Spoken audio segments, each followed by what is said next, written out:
Zeb le Congo, bonjour. Bonjour, Bombastique. Zeb le Congo, l'IDPS à l'opposition, l'IDPS au pouvoir. Pour le rôle, la tête de l'UDPS, les cadres au pouvoir, la base à l'opposition. Tout simplement que tête, il y a UDPS, la base, donc les cadres de l'UDPS, ils ont tous sous base. Alors qu'ils ont pour la base, ils ont retiré la signature na Genève. Soit disant, tout ça qui base. Donc, base à même on dit là, comme on a pouvoir. Parce qu'il y a des deals. Et c'est son deal, tout na base. Parce qu'on va voir pouvoir, parce que sa base. Sur base à ce qu'on réagit, ça dit base à souffrir. Base à ce qu'on reconnaît que beaucoup ils ont souffrir et qu'alliance c'est amabé. Mais le cadre base se retrouve bien à l'alliance, on va vivre dans un échange. Donc, les boubou d'abord, le peuple après. Selon yo, Rossar Malonda, ils allaient choisir Malam. Choisir ma bien ma casse. D'abord, Moutouana, à sa proche, il y a pouvoir, il y a Kabila.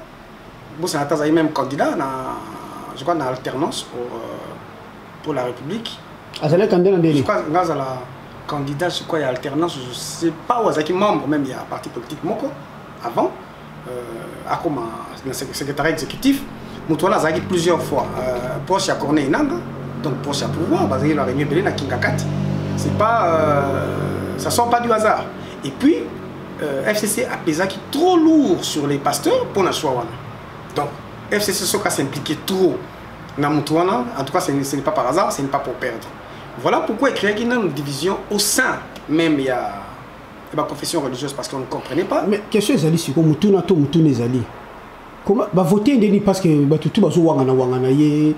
Est-ce que Banal va voter en fait? Est-ce que non, Sokoza là moi pasteur, les différentes confessions religieuses, c'est simple. Non, pas ça, mais ici, représentants, je n'ai pas tout leur nom en tête. Soni Kafita, je sais que Soni Kafita, mais ils sont 6. Soni Kafita Denilé ici? Non, Denilé, je crois que fait partie de l'équipe. Denilé, il fait partie de l'équipe, mais il y a 6 pasteurs en fait. Tandis que pasteur, c'est différentes églises de réveil, différentes tendances. Ils représenté. Parce que chaque tendance est représentée dans Moutoumoko. L'église catholique est représentée dans Moutoumoko. L'église kimbangliste dans Moutoumoko. L'église protestante dans Moutoumoko. L'église au Bengarso qui a communauté ECZ, la communauté n'est pas représentée dans Moutoumoko. Qui prend des salles, l'équipe, je crois, il y a 8 personnes. 8 ou 9 personnes. On est voté. Voilà, la ville qui est sur le Congo. Ah, bah, vous êtes donc, l'église Mobimba est représentée dans Moutoumoko. C'est ça les confessions religieuses. C'est ça et c'est eux qui doivent voter. Il y a des gens qui ont réuni au Canada. À un moment donné, il y a des gens qui ont Katanaki, Cardinal Ambon a dirigé la réunion à Katay pour la Kanda. Comment on se mettre d'accord? Et d'ailleurs, même la presse internationale, qui dit sur l'image déjà que Rossar Malonda, là, c'est un produit du pouvoir de Kabila. C'est un kabiliste attitré. Comment bien on va s'en dire? Beaucoup ça choix et puis on est déjà très proche. Et pendant que Corneille Nanga a assaini, ce monsieur-là, Rossar Nanga s'est retrouvé à plusieurs reprises à Kinakati. Il y a même des images et des photos à côté de Kabila. Quand le lot au monde a des peuples, population comme Bima, sans que les leaders ne soient pas Bima. Pour nous interpréter mon déni. Justement, les leaders n'existent pas au Congo. Il n'y a pas de leaders politiques au Congo. Les politiciens sont véreux, corrompus. Le peuple a souffert. Il y a mon Congo, il y a le peuple qui nous attend. Même si on a maquillé avant qu'on va député, le peuple se sent abandonné. Et comme ce qu'on crie à révolte. Mais sauf ce que je ne comprends pas, c'est que même le peuple, au hasard, a parti, au hasard, pouvoir se révolte aussi. Et ce parti-là croit être sur la bonne voie bien dirigée. Et puis, parti où on a une alliance, la grande question, à part le fait que le leader Bazate, qui dirige réellement au Congo? Parce que maintenant, il dirige rien. S'il dirigeait, à cause de l'alliance n'a pas. Parce que le peuple est boyi, peuple n'a pas de base pays boyi. Si vous y êtes bateau, si vous y êtes bateau, il va souffrir. Ça va mal, ça va mal. Il fallait diriger la banane. Parce que selon la constitution de ce il faut majorité parlementaire. Il faut mais la c'est l'unique pays au monde où Batbalingi ou Bapimeli majorité. C'est Batbalingi OT. C'est clair. C'est un problème de. À l'époque, c'était pas là, mais c'est un problème de logique. Ne compare pas notre pays avec les grandes démocraties. Oui. Et puis deal là, il y a avant les élections. Deal. Alors oh, so ba image ne banda Hollande mo.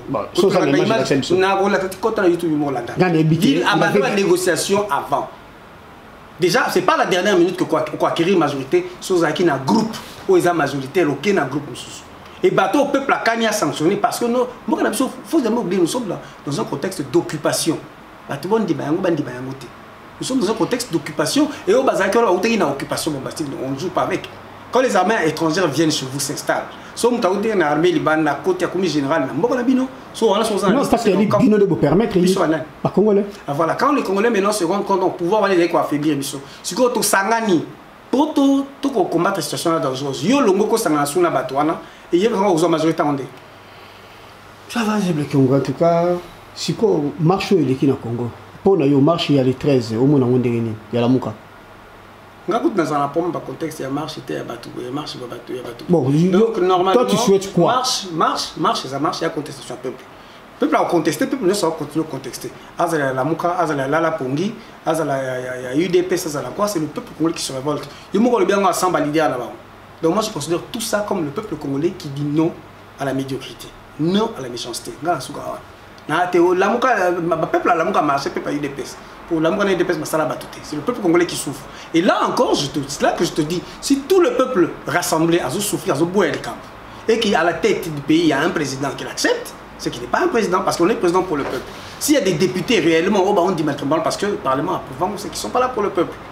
Voilà. Donc on doit déraciner même au niveau des partis politiques. Il y a des représentants qui ne sont pas des leaders du peuple. Voilà. Lelo, yo, d'ici le Congo, Talaba Congolais, on est là seulement tout le baba Congolais, on aime seulement critiquer, tout critiquer, tout même à solution. Par rapport à yo, au bout de la Mboka, aux hommes, on a dit que les canards, ma bien à malam. Solution nous proposer bon. Proposer banane. Pour la qui me côté en Mboka, ma changer en Mboka, yo solution nous proposer. Il faut déraciner toutes les têtes. Deux peuples, il faut arriver à la révolte, rabrouer tout ce monde, à commencer par la tête. Et justement, c'est la révolution populaire qui est les nouvelles structures, parce qu'il y a moyen de le faire. Notre constitution le prévoit. L'article 64 nous permet de renverser et d'aller sur des bases pour refaire les élections. Et là même, il y a moyen, avec la loi organique, si même on arrive à bouter cette cellule dehors, il y a moyen de recommencer par le même processus une autre série.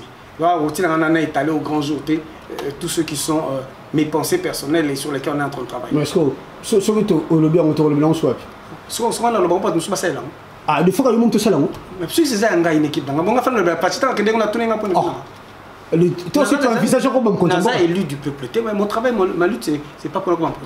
On est sur la salle. Ça va tout seul. On va ça. Ah ouais, l'égoïsme. C'est mon travail dans ça.